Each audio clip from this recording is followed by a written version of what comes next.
পাত্রীকে বরপক্ষের পছন্দ না হলে দেখতে আসা 10 জনকে আটকে রেখে 1 লাখ টাকা চাঁদাবাজি। পাত্রীর বাড়িতে দেখতে আসা বরপক্ষের লোকেরা পাত্রী পছন্দ না হলে তারা বাড়ি ত্যাগ করে রাস্তা চলে গিয়ে কিছু রাস্তা চলে যাওয়ার পর তাদের অটো গাড়ি আটকে দেয় বরপক্ষের লোকেরা। তাদের ধরে এনে সাথে থাকা ছোট ছোট বাচ্চা সহ এক গর্ভবতী এক মহিলাকে সহ 10 জনকে আটকে রেখে 1 লাখ টাকা চাঁদা দাবি করে পাত্রীপক্ষের লোকেরা। ঘটনাটি ঘটেছে চাঁপাইনবাবগঞ্জ সদর উপজেলার ভবানীপুর এলাকায় সাইদুল ইসলামের মেয়ে সাইমার সাথে ঘটকের মাধ্যমে সদর উপজেলা মহিপুর তেঁতুলতলা গ্রামের কজলুর রহমানের ছেলে মোস্তাক আলীর সাথে বিয়ের প্রস্তাব হয়। পাত্রপক্ষের কথা ছিল পাত্রীকে পছন্দ হলে সেই রাতে বিয়ে দিবে, কিন্তু তাদের পছন্দ না হওয়ায় বিয়েতে অমত জানান পাত্রপক্ষের লোকেরা। এখানে পাত্রীপক্ষের লোকেরা ক্ষিপ্ত হয়ে তাদের আটকে রাখে। বিয়ের জন্য 1 লাখ টাকা মোহর করা হয়েছিল, সে 1 লাখ টাকা দিয়ে বের হতে হবে। টাকা না দেওয়া পর্যন্ত তাদের ঘরে বন্দি করে তালাবদ্ধ করে রাখা হয়। শনিবার সারা রাত আটকে থাকার পর উদ্ধারের জন্য পুলিশ, সেনাবাহিনী সহ বিভিন্ন আইন শৃঙ্খলা বাহিনীকে বিষয়টি জানানো হয়, কিন্তু তারা কেউ রাজি হননি তাদের উদ্ধার করতে। এ সময় সাংবাদিক ক্রাইম রিপোর্টার SM রুবেল সহ তার টিম পৌঁছে যায় সেখানে। জনতার সামনে তাদের উদ্ধার করতেও সক্ষম হন তারা, কিন্তু এ সময় 2 জন গণমাধ্যম কর্মীকে আটকে রেখে দেয় পাত্রীপক্ষের লোকেরা। পরবর্তীতে ওই এলাকার কাউন্সিলের সঙ্গে আলাপ আলোচনার মাধ্যমে তাদেরকে উদ্ধার করা হয়। এ বিষয়ে ব্যবস্থা নেওয়ার জন্য উপজেলা নির্বাহী কর্মকর্তাকে অবগত করলে কোনো প্রকার গুরুত্ব দেননি তিনি। শুধুমাত্র কাউন্সিলের সঙ্গে যোগাযোগের কথা বলেন তিনি। আটকে রেখেছে ওই যে এখানে আইসেছিলাম আমরা মেয়ে দেখতে, বিয়েও করার কথা ছিল যে বিয়ে দিয়ে দিব। হ্যাঁ, দিয়ে বিয়ে আমাদের মেয়ে পছন্দ হয়নি, আমার ভাইটা তখন পছন্দ করে নাই। তখন কয়েছে আমরা চলে গেলাম, তোমরা এসো। আমরা গাড়ি ছুটে দিয়ে 2000 টাকা তা দিলাম যে আপনারা যখন খরচ হয়েছে কিছু মিছু খেয়েছি, আমরা নাস্তা টাস্তা খেয়েছি, 2000 টাকা দিলাম।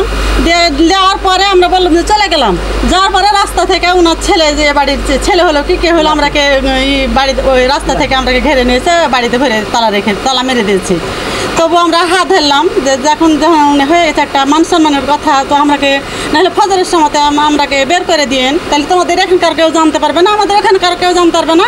তবুও শুনে নি, 2-3 বার হাত ধরে কত কান্দাকাটি করেছি। আপনারা কতজন এখানে আটকে রয়েছেন ঘরের ভিতরে? 3টে বাচ্চা। বাবু তোমাকে আটকে রেখেছে? তুমি কতক্ষণ ধরে আটক করে আছো? কাল রাত থেকে। তুমি এখন এই বন্দি থেকে বের হতে চাও, কিন্তু বের হতে দিচ্ছে না। এখন আপনারা কি চাচ্ছেন? আমাদেরকে একটু বলেন। আপনারা সবাই আসেন। আমরা বের হতে যাচ্ছি, বাড়ি যেতে যাচ্ছি। তালা বন্ধ করে রেখে দিয়েছে। তালা বন্ধ করে রেখেছে। কার নাম কি? ওদের বাড়ির নাম তো আর জানি না, মানুষের নাম, ফ্যামিলির মানুষের নাম তো আমরা জানি না। হ্যাঁ, শুনেন, কথা হলো কি যে 8 দিন 10 দিন থেকে দেখা দেখি হয়েছে। ওই ছেলে একবার বাজারে দেখেছে, আবার ছেলে ফের বাড়িতে দেখেছে। বাড়িতে আমার বোনকে নিয়ে যায়, 4 জন নিয়ে যায়, ফের খেলে এসছি যে ওই পক্ষে দেখুক যে ওর মা এসেছে, ভাইয়ের বউ এসেছে, ভাই এসেছে, নিজের ভাই, বড় ভাই এসেছে, বড় ভাই কি ছোটো ভাই বলতে পারবো না, ওইটা বড় ভাই এসেছে। আইসা তখন মনে করেন যে হয়েছে, এই দেখা দেখি হয়ে গেছে। দিয়ে তারপর ধরুন ওকে বললো যে শুনেন যে আপনি বাকি নগদ করবেন না করবেন, নগদ করবেন।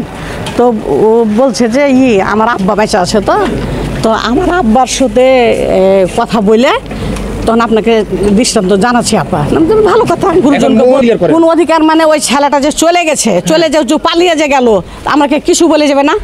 আপনার মেয়ে পছন্দ হয়নি, ছেলে চলে গেছে, তাহলে পছন্দ হলে আমাকে বলবে না? আনুষ্ঠানিকভাবে আপনার যদি কোনো ক্ষতি হয়ে থাকে সেক্ষেত্রে আইন শৃঙ্খলা বাহিনী যাদেরকে আপনি খবর দেন, এলাকার বড় আছে মেম্বার যাদেরকে না, তারা তো কিছু আপনি তাদেরকে আগামীকাল সন্ধ্যা 7টা থেকে আপনি বড় শুনেন, বড় কোনো মানুষ আসেনি কেন? তাহলে আপনি এই যে ঘরে তালাবদ্ধ করে রেখেছেন, কালকে সকাল সন্ধ্যা 7টা থেকে তাদেরকে আটক করে রাখলেন। সন্ধ্যা 7টা তো নয়, সন্ধ্যা 7টা ওরাকে খাওয়া দাওয়ার ব্যবস্থা, বিছানাপত্র, খাওয়া দাওয়া। তারপর আমি বললাম যে শুনেন আপনাদের লোক আসুক, তো আপনারা দয়া করে আপনার খাবার তৈরি করা হয়ে গেছে, তো আপনারা একটু খাইলেন, 10টা বাজে গেল, আপনারা খাইলেন।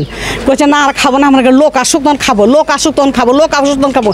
লোকও আসে না, ফোন দিছে লোকও আসে না, কেউ আসে না, কেউ আসে না। তা আপনি তাহলে ওদেরকে ছেড়ে কেন দিলেন না? আপনি এলাকার আপনি যে আমি বলেছি আপনি যে আটক করে রাখলেন, আমি বলেছি এলাকার মেম্বার টেম্বার কি জানে তারা যে আপনি তাদেরকে ভিতরে আটক করে রাখলেন? মেম্বার জানে? এলাকার মেম্বার টেম্বার তো কেউ জানে না। তাহলে আমি মনে করেন যে আপনি শুনেন, সবচেয়ে বড় দণ্ড অপরাধ করেছেন, তাদেরকে কিন্তু তালাবদ্ধ করে ঘটিতে করে আটক রেখেছেন। ছোট ছোট বাচ্চা আছে। আমি বলেছি যে এটার জন্য আপনার কি হবে আপনি বুঝতে পারছেন? শুনেন, ওরাকে বলেছি, আপনি কি বুঝতে পারছেন যে এটার জন্য আপনার কি হবে? শুনেন, এই অটো আছে, অটোকে আছে। দর্শক আপনারা দেখতে পাচ্ছেন কি দর্শক, আমরা এই মহিলার সাথে কথা বলে এবং এই বাড়ির লোকজন কিন্তু সকলের সাথে কথা বলার পর জানতে পারি দর্শক তাদেরকে কিন্তু গত সন্ধ্যা 7টা থেকে কেন আটক করে রাখবো না? আমাদের মেয়েকে বাজারে পড়লো নাকি? আপনি এই মুহূর্তে তালা খুলেন।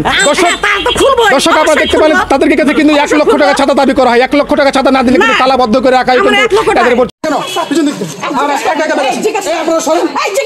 আপনি একা একা বেরোচ্ছেন। আপনি দাঁড়ান, আগে বের হবে না, আমি কথা বলবো। আপনি আটক করে রাখুন তাদেরকে।